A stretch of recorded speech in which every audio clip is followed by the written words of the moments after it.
agus le a go bhhail leis an air dachis an ámbar fólaí ar stáid Josefa Madigan ifigig na rinne agus gan áras partnéirí ilig in ar náil an dachis. I measc na martas sa phlean seo beag níos mó múntóirí ar fáil takeíocht speisialte in réimse na Foláine i scolanna na tíre agus réim lehan áisina a thuirigh seans do scolanna a oscailt a ríist. Tá róla gach aon duine sa phobal agus sa tóchaí obair le chéile chun an víras a chamáid ag leibhéal íseal agus tá bhar sin na scolanna a chamáid ar oscailt an támar fad. Ní neart go chur le chéile agus an phlean seo á chur a gríoch a going. The closure of schools on March the 12th was a moment when everyone understood the dramatic nature of the pandemic which has claimed the lives of 2,320 people on our island in only 5 months. For the rest of the school terms, teachers, students and their families got by as well as possible, showing incredible resourcefulness and resilience. However, the harsh reality is that on every personal, social and educational level, remote learning is simply not enough. Equally, in terms of basic fairness, we have to understand that many schools and families cannot keep up. There is simply no substitute for students learning within schools in the presence of their peers and their teachers. And this is why the development of a comprehensive plan to reopen our schools and for keeping them open has been a core priority for this government since its appointment 4 weeks ago. Reopening our schools represents an unprecedented policy and logistical challenge, one which will be met by a wide range of measures which will begin to be implemented in the coming days. It will be backed by substantial resources and investment close to €400 million. Following the publication of public health advice, Minister Norma Foley has led an inclusive and detailed process of consultation and the examination of different options. This has included consideration of international learning, though the fact is that every country is facing unique challenges. Our schools are at the heart of our communities, and reopening them is a critical step in the journey of recovering from the worst impact of the pandemic. The measures which we are announcing today are the product of intensive work over the past month. It is a comprehensive range of measures backed by major new resources. The combination of extra staff, extra funding, clear guidance and new supports will help every school to adapt to its own needs. There is a lot to be done in implementing this roadmap, but it is a major piece of work which can ensure that our schools reopen at the end of next month. The roadmap which the government has agreed goes into great detail in terms of the preparation and ongoing operation of our schools. In this, it is far more extensive than the reopening guidance provided for any other sector. The roadmap provides major new resources in terms of adaptation costs, additional staff, ongoing hygiene and the provision of information. However, what we have agreed goes well beyond just meeting the challenge of reopening at the end of August. We are also publishing response plans which will continue to be adapted and updated as the course of the pandemic evolves. In addition, we are providing detailed guidance on curriculum issues in order to address the issue of both lost teaching time and ongoing uncertainty. Major emergencies always lead to much higher level of anxiety and other similar issues. We fully understand that we can't just declare that the schools are open and carry on as if nothing had happened. This is why we are putting in place significant extra support for the well-being of staff and students. There is no zero risk scenario, but we can dramatically limit the risk of the spread of the virus through our schools. We must make special provision for very high-risk groups of teachers and students. This is addressed comprehensively in the roadmap. It is important to understand that while the measures we are publishing today are comprehensive and based on the best advice available, we understand that circumstances will change over time and we will need to adapt our response. We are ready to do this. The roadmap provides different ways for everybody within our schools to get information, seek clarification and provide feedback. We all need to understand that the most effective way of limiting the spread of the virus in and through schools is to limit its spread in the community. The latest figures confirm that things have improved since the increase in infections which delayed Phase 4 reopening. As we can all see, the international situation is that many countries are experiencing substantial increases in the number of infections. There is no basis, therefore, for being complacent. We cannot sit back and expect that everything will keep improving. Fundamentally, we must all continue to act responsibly. Wear a mask in crowded situations, in shops and on public transport. Practice proper hand hygiene and sneeze etiquette. Protect those who are most vulnerable. Act quickly if you develop symptoms. Last week we published an unprecedented set of measures to limit the economic damage of the pandemic and to begin the recovery. Today we are setting out a programme to adapt and reopen 4,000 schools, serving 1 million students. It is a major logistical and educational challenge which we are determined to succeed in. For Irish society as a whole, reopening our schools will be a significant milestone. It does not mean a return to normality. This will only come when the virus is permanently under control. And today, as much as ever before, controlling the virus remains a responsibility for every one of us. Norma. To you, Gallair. Today, I brought to Government a comprehensive memorandum setting out the roadmap for the full return to school. As the Taoiseach has confirmed, the Government has adopted the proposal. As part of this, the Government has agreed funding of more than €370 million to support primary and post-primary schools as they prepare for reopening. When he appointed me to serve as Minister for Education, the Taoiseach made clear that achieving a full and safe reopening of schools is essential as we work to limit the damage caused by this pandemic. Over the past 4 weeks, I have worked with my officials in the Department of Education to address the many elements of what is a very complex task. This pandemic is unprecedented and it continues to present unexpected challenges. At every stage, in preparing this roadmap, we have engaged with public health officials, and the roadmap conforms with their advice as it stands today. In addition, we have consulted widely with students, parents and school staff representatives, and we have considered a wide range of experiences in other countries. The roadmap conforms with both national conditions and best practice internationally. I am immensely and immeasurably conscious of the hugely important role that school plays in the lives of our children and young people. School is not just a place where the children learn to cipher and to sing, to study reading books and histories, as the great poet W.B. Yeats writes. In my experience, school is also where our children and young people form lasting friendships and lifelong habits, where they learn to navigate situations, where they prepare to follow their dreams and take their place in the world. The school community works as a team to nurture and support their students, a role I have had throughout my career. My own observation on the impact of school closure has been that although everyone made enormous efforts to sustain teaching and learning, much of what is very best about school and our education system has been denied to our young people for many months. It is this that has made me so determined that this plan and this package would be as comprehensive and as practical as possible. I do believe we have achieved this with the roadmap. I am acutely conscious these past few months have been a time of unprecedented challenge for students, parents and school staff. The closure of schools on March 12th was an essential emergency measure which helped slow the spread of the coronavirus.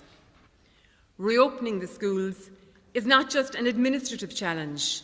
It involves a wide range of other concerns, including public health, staffing, building adaptation, and critically, help to make sure we limit the lasting educational and personal impact on students. The roadmap published today sets out how schools will reopen for all students from the end of August. It gives clarity to schools on what they need to do, and gives clarity to us all on what the operation of our schools will look like and how this will be sustainable in a world where we journey alongside Covid-19. I wish to sincerely thank the representatives of all education partners and stakeholders, students, parents, principals, teachers, SNAs, school secretaries, caretakers, management and the wider school community for their positive and proactive engagement in the process. I also want to acknowledge the intensive work of the officials in my department and its key agencies, and I also want to acknowledge their ongoing commitment to delivering on the roadmap in the coming weeks. Minister of State Josepha Madigan has made a significant input, particularly in relation to ensuring that the needs of students with special educational needs are addressed. In addition to the roadmap, I am also publishing template Covid-19 response plans for schools. These plans provide clear and practical guidance and support to schools on the range of measures that they need to put in place to bring everyone back to school safely. I am confident that the package of support the Government has approved today provides what we need to enable the safe reopening of our schools. The supports are comprehensive across a wide range of areas. They include funding for additional supply panels at primary level. This will ensure more certainty around the availability of substitutes for primary schools. Funding for over 1,000 additional teachers at post-primary to help with physical distancing and class sizes. This will also include 120 additional guidance posts. Funding to provide release days for teaching principals at primary level to meet the administrative burden arising from the changes and the impacts of Covid-19. This will mean that all teaching principals will have one release day per week, something which I am particularly pleased to be able to deliver, as I consider it a really essential support to reduce the burden on these principals. In addition, there will be some release time also for deputy principals in primary schools. Enhanced cleaning and hygiene measures are particularly important now. The additional funding being provided will enable schools to have daily cleaning arrangements and to purchase supplies of hand sanitizer and any other PPE material necessary. There is also funding for enhanced supervision, which is a key control measure to support schools to minimise interaction of students from different classes in line with public health advice. Funding for replacement staff is also provided for in this financial package. This includes teaching staff, SNAs and administrative staff. This can occur where staff members who are identified in line with HSE guidance as at very risk of Covid-19 and they are advised to cocoon. Funding for getting schools ready is also comprehensively addressed. Schools will be able to employ an aide to help them get ready in the next number of weeks. As announced last week also, of course, funding of €75 million will support minor capital works for all schools. In preparing for the reopening of schools, we know that most students, and indeed their families and school staff, will be looking forward to going back, reconnecting with school, reconnecting with staff and friends, and settling back into schoolwork. When school reopens, there will be changes for everyone. Some students and indeed school staff may feel anxious about the return to school. Promoting the well-being of our school communities is a fundamental element of this plan to ensure a successful return to school as we continue to manage the impact of the Covid-19 pandemic. I am especially pleased to announce the restoration of guidance supports in schools as previously outlined. In addition, the Government is also providing for an increase in NEPS psychologists to support schools. The Government recognises the need for school staff well-being and collective self-care. The well-being of school staff will also be supported and details are outlined in the roadmap. Separate from the specific challenge of reopening schools, we are particularly conscious of students facing examination in 2021. My department has been working closely with the State Examinations Commission and the NCCA in this regard, and provision is made. In this unprecedented situation, clear communication is equally important, and my department will be implementing a number of specific initiatives to ensure two-way communication, including a dedicated webpage to share information and updates in an open and transparent manner with the whole school community, and a dedicated helpline within my department to deal with specific queries from schools. Schools are also encouraged to communicate with parents and guardians at local level to inform them about any new arrangements. My department will support schools to do this by preparing a series of materials for schools to provide to their students and their families in advance of schools reopening. My department will continue to engage closely and intensively with education partners and other key stakeholders on the refinement of remaining elements of guidance related to the reopening and operation of schools and the full implementation of the measures set out on this roadmap. Reopening schools will have positive impacts on children's well-being and education, on families and indeed on society. This impact will be particularly positive for students with complex needs and those experiencing educational disadvantage who have been disproportionately affected by being unable to access education in school settings. I acknowledge this will be a time of change, with new rules and routines to learn in order to keep everyone safe. Throughout this pandemic, we have been in this together. Now we will learn this together.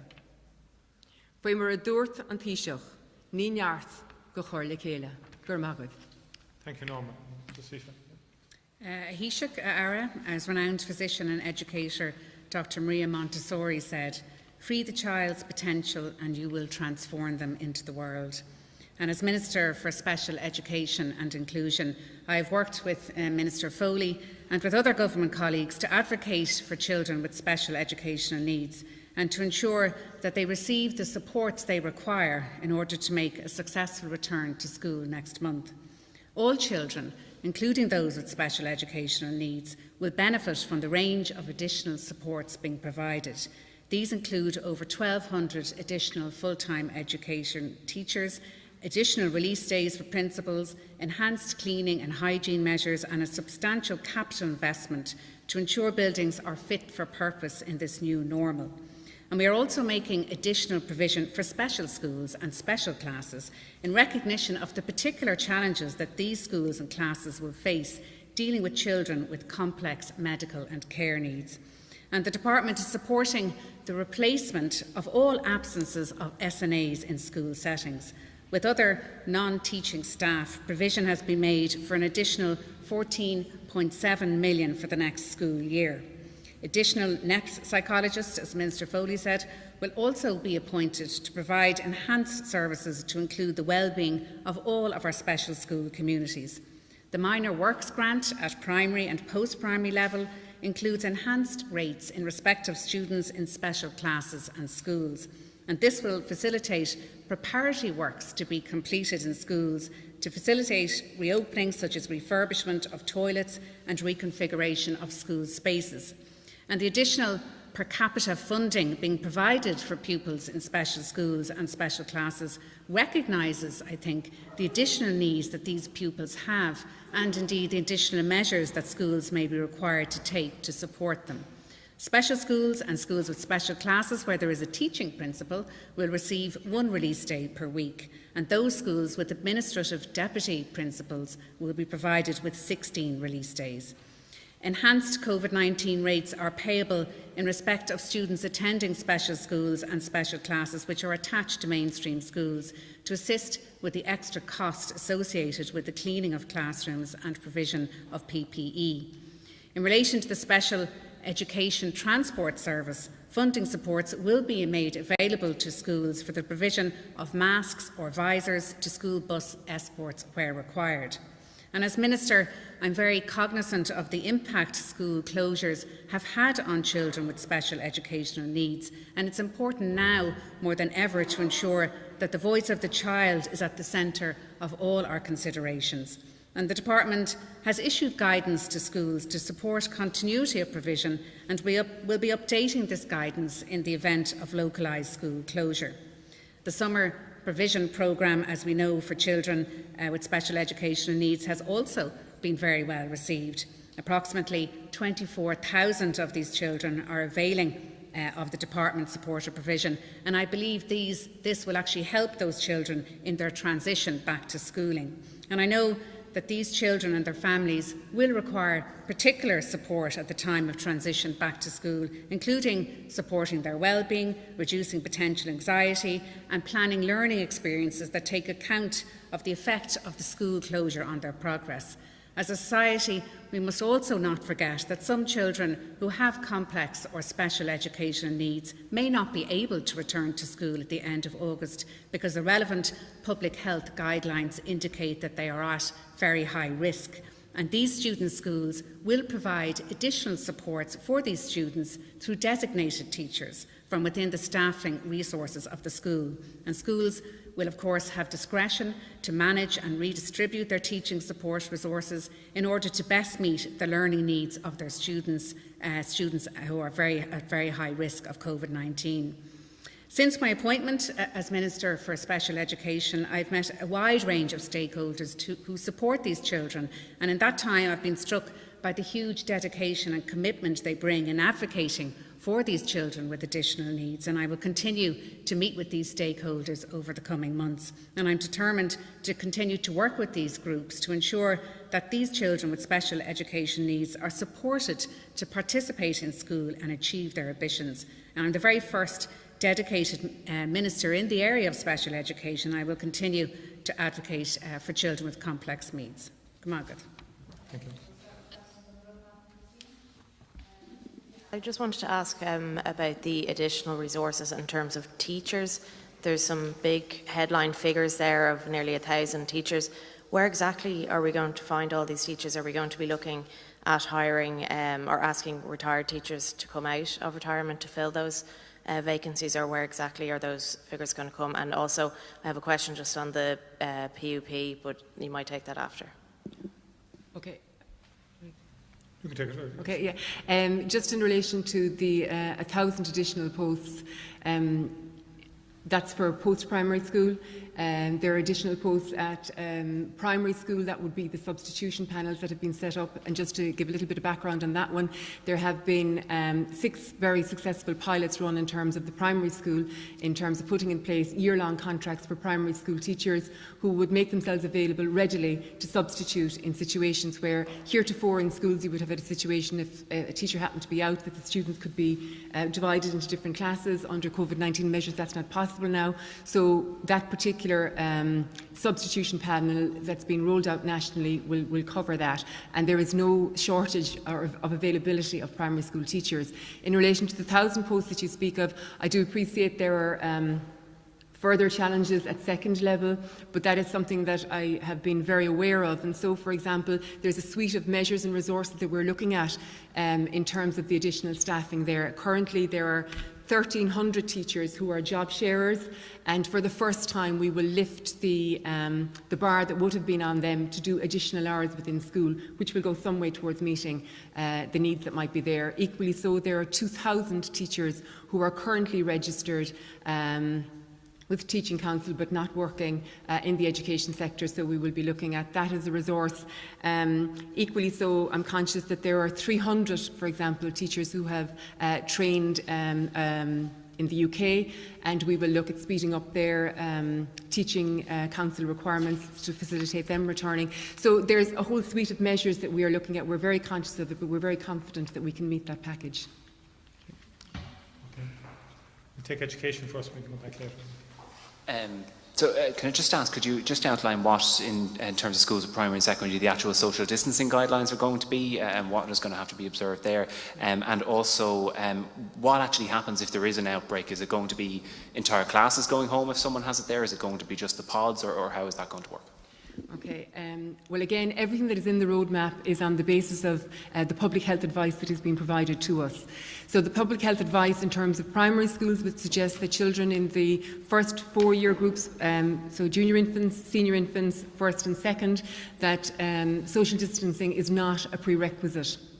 1 metre distancing after that. But what is envisaged in the primary school sector is that each of the classes would be referred to as a class bubble, and within that you would have a series of smaller pods where children would work together on a continuous basis in those pods with a metre distancing between the various pods.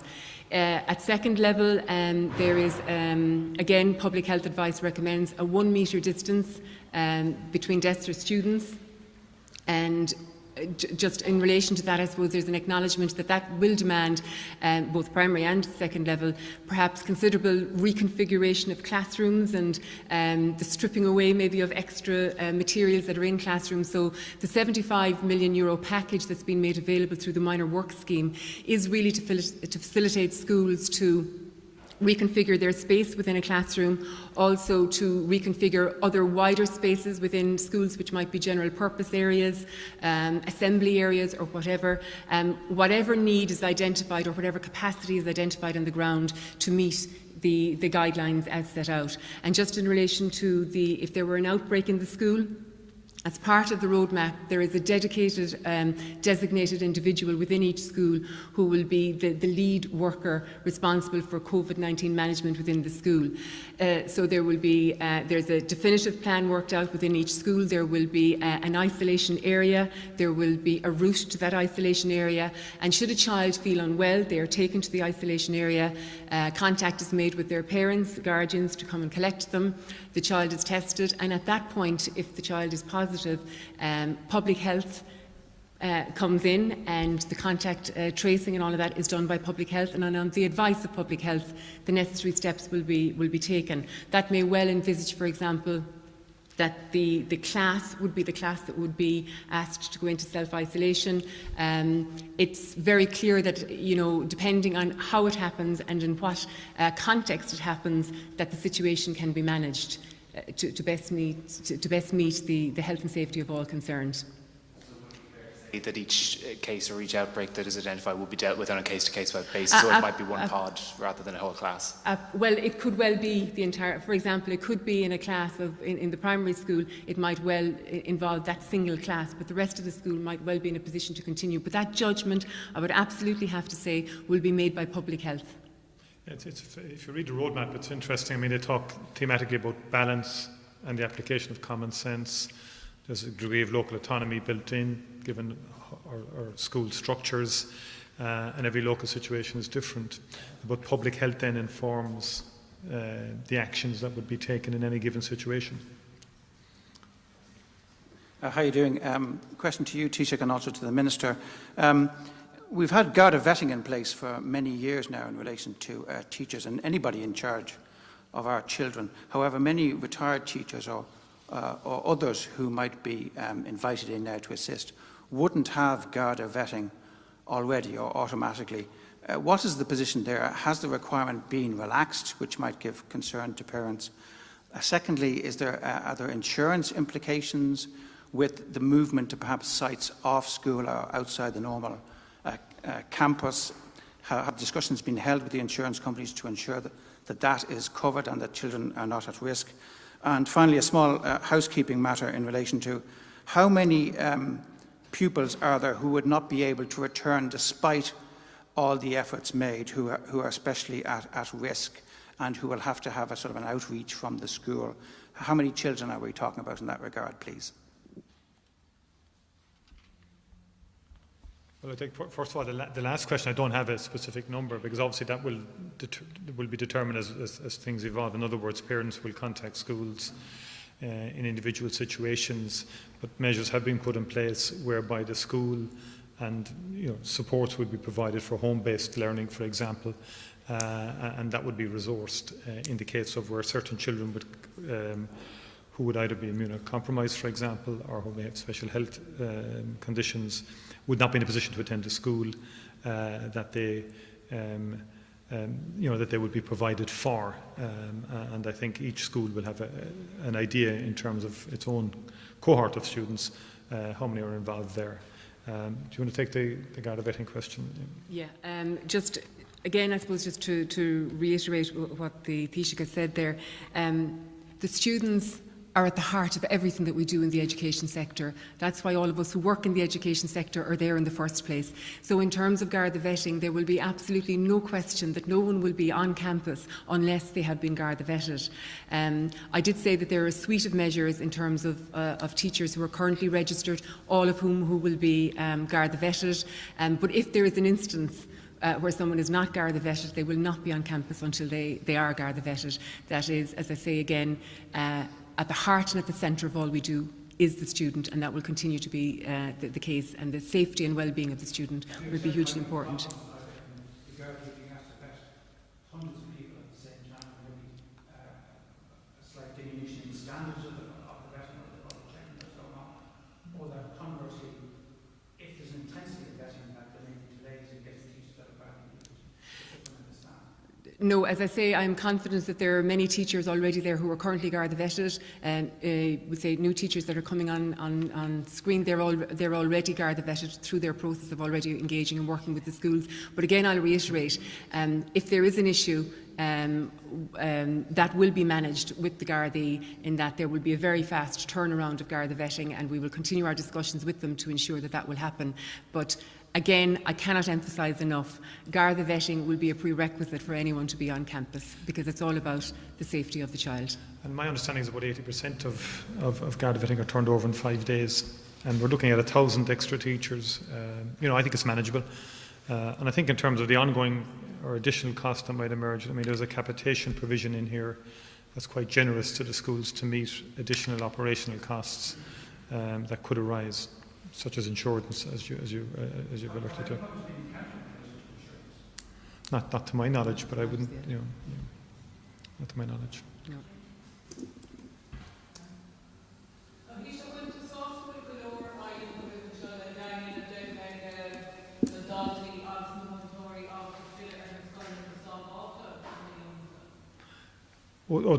Time Munina gas an Marta seo tá chuir le chéile is plan cuimseach atá ann agus tá anna chuid laistigh den phlean ó heh na áisina ag ar fáil dus na scoilne an méid takeíochta thuirg dus na scoilne sa seachtaine agus na mína atá le teacht, níos mór múntóirí, níos mór airgid, agus go banúsach sais planna bhaineann le cuasaí sláinte na leanaí agus tá sé sin bun agus spár an phlean go bhfuil béim file ar na leanaí agus mórm se sin an fá go bhfuil níos mó sicólaí ag tacht ar an bhód agus níos mór múntóirí córlór marína sin ag tacht ar an bhód. So táim sásta go méid go mé míid an an na scoilna oscailt in ar an mína lúnasa, ach ní hamháin iad a oscailt, ach iad a chamáid ar oscailt go fad téarmacht sin é an aim atá a going. Just for the Education Minister, some details, if possible, please. The policing of social distancing rules with children, it's a bit of an oxymoron. I mean, how do you get children to cooperate? I mean, some of the terms of the plan set out, using public transport and the like. I mean, they've been asked to sit beside the same pupil every day, wash their hands, the sort of stuff that we're used to as adults. But realistically, how is that going to work? Have you talked to the Unions Minister as well about these plans? What reception can you expect from them? And the timeline for the works, I mean, it's a welcome amount of money, obviously, from the July package, which is in this of 75 million, but are you still confident that all the schools can actually reopen with the adaptations that they might have to undertake? I do have a question on the PUP, which I'll leave till afterwards, if it's okay. I'll take the second question first, just in relation to the works being completed and the schools being readied. I have worked in the school environment for a very long time, and principals, deputy principals, those working within the school environment are the most innovative people I know. And I know at this point that they know exactly the work that needs to be done to ready their schools. They know the reconfiguration that needs to be done. They need, perhaps, if it's the upgrading of bathrooms, they know exactly what needs to be done, and that work can be done in a very short space of time. I have every confidence in the ability of the school community to actually carry that out. And as I say, substantial funding is put in place for that. Could I also say that I'm very aware that much of that work in some schools has already been underway in advance of, of this plan, and equally to say that schools will be in a position to draw down that money. That money will automatically go to schools. There will be no application. There will be no difficulty in them accessing that money, that €75 million. In relation to encouraging students to social distance and to do what they will need to do in this new world. Just to point out as well that there are additional provision made in the roadmap for increased supervision posts in school, particularly at pinch points, we'll say at morning time or break time or lunch time or whatever. So there will be additional supervision there. But equally so within the roadmap, there's very clear guidance of how we encourage our students to do what needs to be done in terms of maintaining social distancing, washing their hands. Children are extremely resilient. They're very quick to learn to do what must be done. And indeed, I have every confidence, that schools and parents and the community, it will be an entire buy-in from everyone to make the schools as fully operational as we need them to be. And I have every confidence that there will be goodwill from all to ensure that will happen. And I don't for 1 minute underestimate the capacity or the good intention of the students themselves to do what needs to be done. And I include the younger students in that as well. Yeah. Well, again, just to be very clear, and I'd like to acknowledge that there has been incredible engagement with the unions, with parent representatives, student representatives, support staff representatives. There has been incredible consultation and discussion around this document to bring it to the point that we're at. And I think both the very strongest strength of the education sector is that there are many constituent parts, and the constituent parts have worked very well and very hard to come to this point. And I have every confidence that when the document goes out now, that people will engage with it and people will make it work, because I'm conscious that parents want students to go back to school, students want to go back to school, the entire school community. And as Minister for Education, it's my job to ensure that students do go back in a safe and sustainable manner. And indeed, I believe that's also the goal of wider society. Minister, the designated member of staff mentioned earlier, will there be specific training available for them before the return to school? And then can I ask again, just on teacher recruitment, you mentioned the 2,000 teachers on the register who are not teaching. Will they be contacted directly via the Teaching Council? Is this similar to what we saw with the health services and On-Call for Ireland scenario? A lot of them are abroad, for example, and maybe couldn't maintain a teaching career here. Yeah, in relation to the designated teacher, yes, there will be training for the designated teacher, and that teacher will have a very important role within the school, really, working in tandem with management and with school staff as to how to roll out, we'll say, COVID-19 awareness within the school. Sorry, your second question was?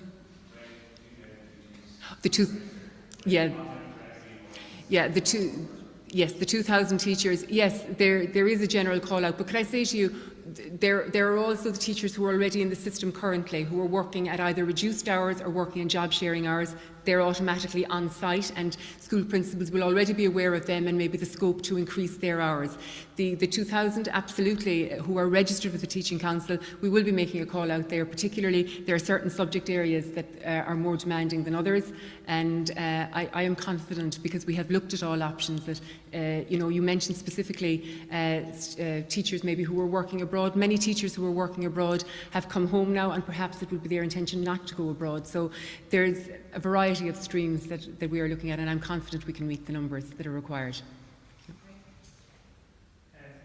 Minister, you said there's going to be no application process. It's going to be very quick in terms of funding being provided. How is it going to be decided then in terms of how much money is going to schools? Are you concerned in any sense that there might be a limited capacity in terms of available builders to do the works? Perhaps that could slow down the process.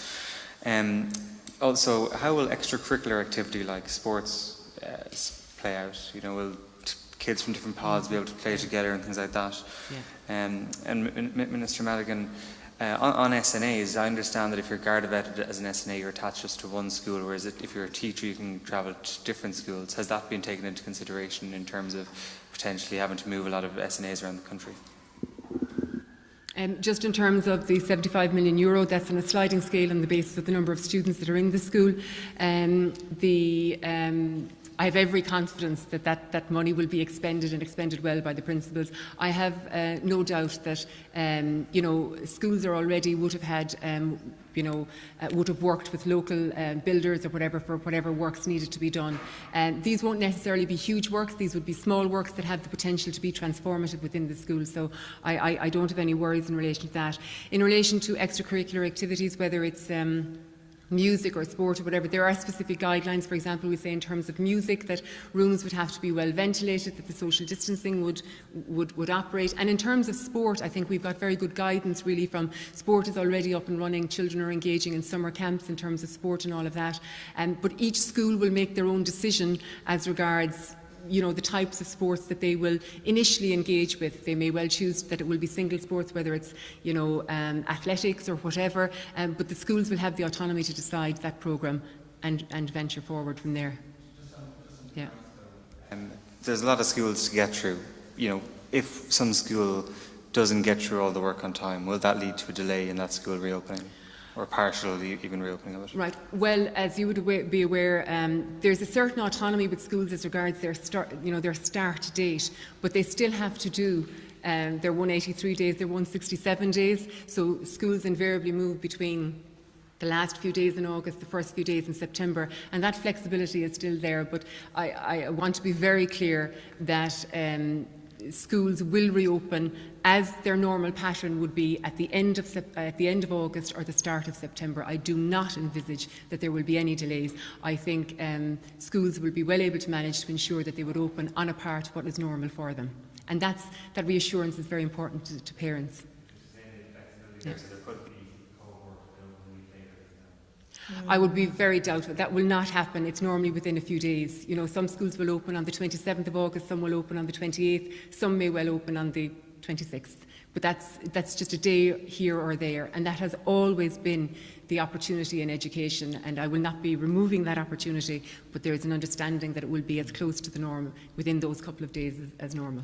I think it's fair to say as well, Norma, that the minor capital works is something that the primary schools in particular are very familiar with. It's an annual grant now, it's been doubled, so it's not as if it's something new to the primary schools, it is to the post-primary. So. Yeah, thank you for your question. Special needs children, as we know, can't function in a school without an SNA. So one of the things that it was of paramount consideration to me was that we would ensure that any absence of an SNA will be replaced immediately. Obviously, Garda vetting has to be in place in relation to those. There's a figure of 14.7 million, which includes caretakers and secretaries and cleaners as well. And if any of those need to be replaced, they will be replaced also. We have about 17,000 SNAs at the moment, and I'm hoping in the budget to ensure more as well. But it's incredibly important for special needs children, and I think the July provision has helped them and will help them transition back into school, but they will need the assistance of SNAs, and that also applies to with PPE also, particularly in relation to intimate care, and that we have provision for that. And there is an additional per capita funding that works out about €74 per child, so in terms of assisting with that. Yeah. Well, there is e-vetting, as we know, now in place. And as the Taoiseach said, even in terms of T-shirts, or even in terms of teachers, it can be turned around in 5 days, up to 80% of teachers. So the same can apply in relation to SNAs. But we will work with each school if there is an issue in relation to Garda vetting for SNAs. But I will be ensuring that there is no school that doesn't have an SNA.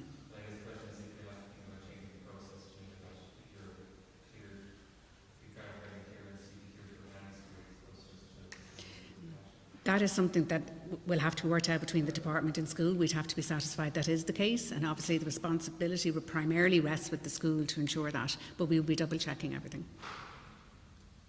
Just on the Minister Foley, on the minor works grant, and how schools or how some classrooms will be reconfigured, kind of cupboards at the back might be taken away.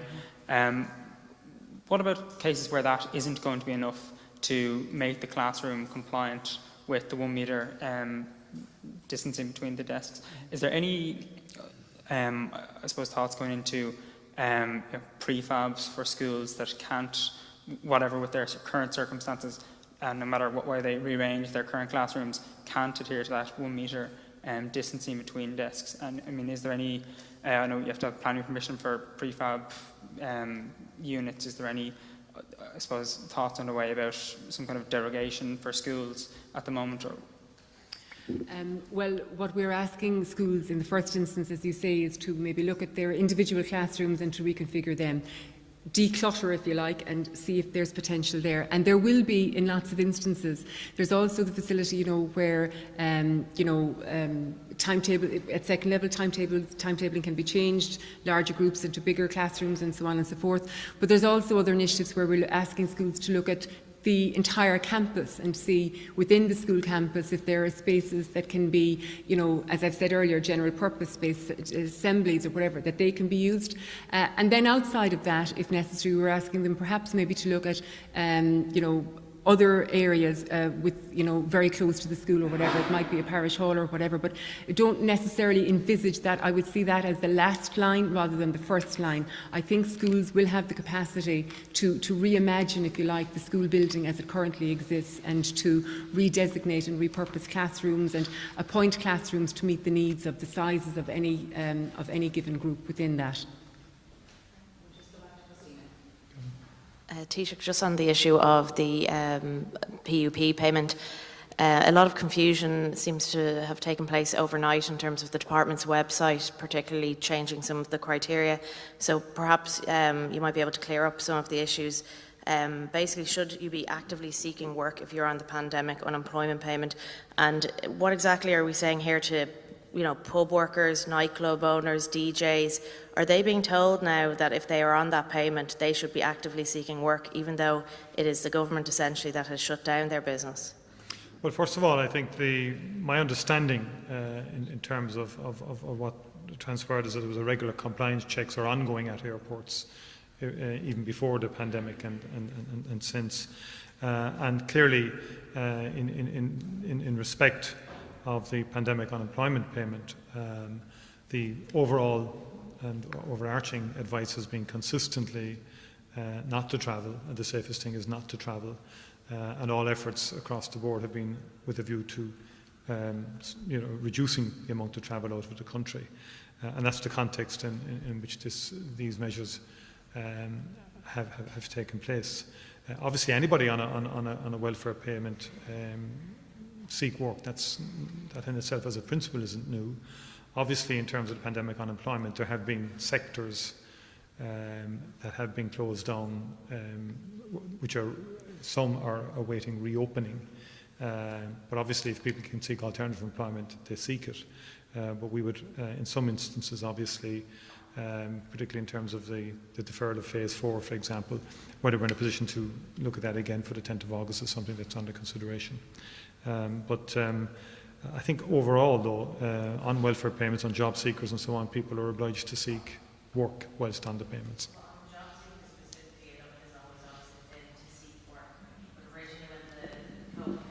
Originally, when the COVID payment was published, that was not a criteria on the list. That was added, I believe, last night.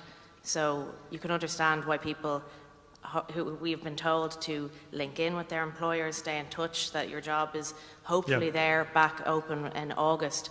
Are they being told now that they should seek work in another sector? Or? Yeah, I will be seeking a further report on that, in that aspect, in terms of last evening and that, and in terms of how this works out. But fundamentally, I think the pandemic unemployment payment has been extended now, as you know, to the end of March. That said, though, if people can seek, lots of people are coming off it as they get work. So the overall view is that people should seek work, even though you're on the pandemic unemployment payment. And many are coming back off the pandemic unemployment payment and getting alternative work. And that is the direction of travel from here onwards. Yeah. Quick question about school transport. I don't know what the position is, therefore I'm asking, forgive me if I'm being a bit obtuse, but doesn't it rather defeat the purpose of social distancing if you're going to have children sitting beside each other on rural transport, buses going to school? Is it going to emulate the sort of the CIE situation and have closed seats? Doesn't that suggest a need for further buses in that case? And can you give us guidance in that area? And Taoiseach, would you accept that it looks a little bit like one rule for the rich and one for the poor when the government is awarding special increases to super junior ministers? Do you think that has damaged your government's credibility on this issue, particularly when you are intercepting people at the airports and denying them €350 a week, whereas the increase for junior ministers is €16,000 on top of an already extraordinarily large salary? Just in relation to the buses, again, buses will operate on the availability of the public health advice. It's strictly on that premise that we have entered into discussion in relation to that. And the public health advice suggests that children on the bus are regarded as a single cohort. So children who are under 13 are not required to wear masks. Children over 13 on the bus will wear masks. They will be asked to take designated seats. They will be asked to sit with perhaps a sibling or with somebody from their own class. There's 11.3 million being made available in terms of extra provision on the bus in terms of hand sanitizer, wipes, PPE for the bus driver, or whatever need might arise from that point of view. But the public health advice is very clear that children and young people are being regarded as a single cohort, and that's how they're being managed in terms of school transport. In relation, Senator, to the pandemic unemployment payment, that was an exceptional measure that government took and has continued to help people to keep their incomes relative to what they were earning before the shutdown, to keep them intact insofar as possible and keep them at a level close to that. And that's why that's been extended, and I think it was a good measure in exceptional circumstances. In relation to the the ministers of state at the cabinet, the idea there was 2 were already in receipt of a particular rate, the 3rd wasn't. That's an anomaly that's been going on for some time. I think there was a view that should be regularised. That said, I think it could have been handled better collectively by the government. I'd acknowledge that. And the government today have taken a decision, which was in process, to give back 10% of its salaries back to the state, as and from the commencement of government. So that's a 10% cut in the rate of pay for Taoiseach right down the entire government and the ministers of state as well. That has been formalised today now by the cabinet. The Minister for Public Expenditure having brought that to the cabinet, and I think that's. No, I don't.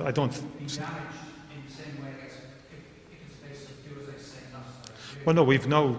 I mean, as I made it clear that the government has taken the decision to cut 10% of its pay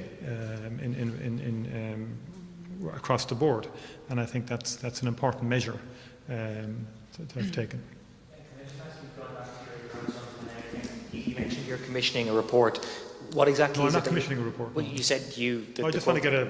You said I will be seeking a further report on that. I just want to see exactly what you were seeking. Just an update on it in terms of review of what transpired in terms of the last number of days. But is it the case that those who are currently claiming the pandemic payment, specifically because they are furloughed from their employer, say for example a barman or someone who works in a bar, a venue who is literally barred from operating right now, they're on the pandemic payments precisely because they can't work, but nor can they break their link with their employer, so they're not really entitled to go looking for work. Well, I think there has to be a distinction drawn between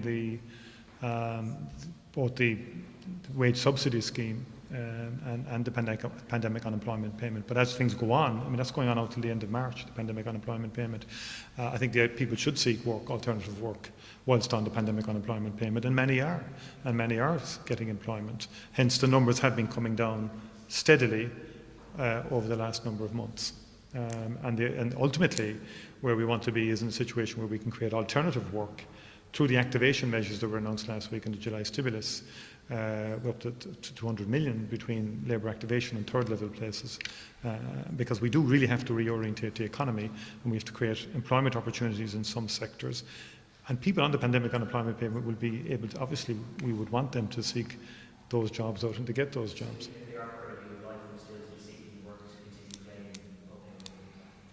Sorry, they should seek work. Yeah, I mean, I think that's happening though in the economy. No, I'm saying practically. I'm not saying as rules. I'm just saying as a general rule of thumb. Basically, we want people to come off the pandemic unemployment payment on a progressive basis. That is happening. Those who travel to green list countries, are they now still also liable to have their job seekers allowance or their pandemic payment taken from them, or is it only for those who breach the advice and go to other countries? Well, I think, the Minister for Social Protection made the point today that the issue really is in terms of availability for work, and I think there have been communications from the Department of Social Protection in that regard. But the idea of the green list is to say to people that if you're in those countries, when you return, you don't actually have to absorb the normal restriction guidance, basically, and that's the fundamental difference between the green list and those who are not on the green list, those countries that are not on the green list. If they go to those countries? Well, in terms of the normal rules that apply to people in social protection and job seekers, you're not. If you have 2 weeks, but if you have another 2 weeks, you're not in a position to seek employment. But that permission has been ceased now. So is it by virtue of travelling at all, or is it by virtue well, of sorry, the ultimate advice is we don't want people travelling. I mean, we've said that. I mean, that's the overarching advice. And I think a lot of people are saying, we do want people seeking work. We do want to reduce the number of people travelling. And so far, I think most people have adhered to that. The vast majority of people have adhered to that advice in terms of staying at home this summer and during this term. Sorry.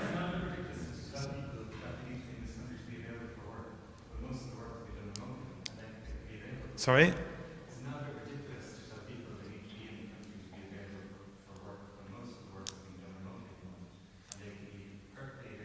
Well, no, but you're working with somebody and for somebody. So, I mean, you're working with, whether you're working from home or in location, you're working for an employer, so you have a job. Look, let's not get, sorry.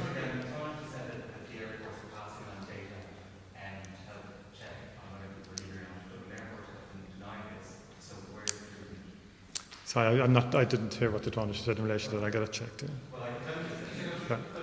Sorry, well, no, I mean, just in terms of there's a broader issue in terms of the passenger locator form. Is that what you're referring to?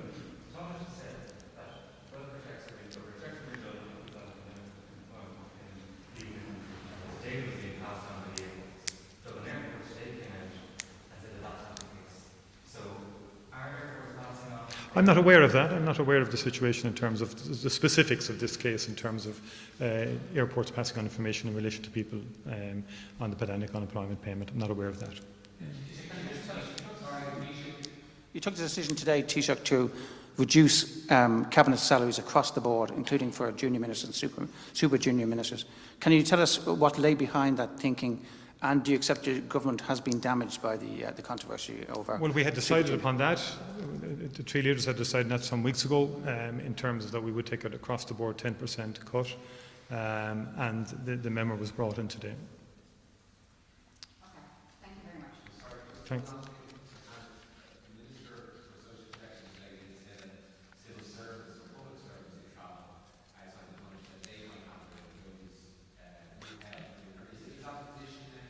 Well, that's been the position for a while. The Department of Public Expenditure has sent a circular to all public servants in respect of they would have to take paid leave on return.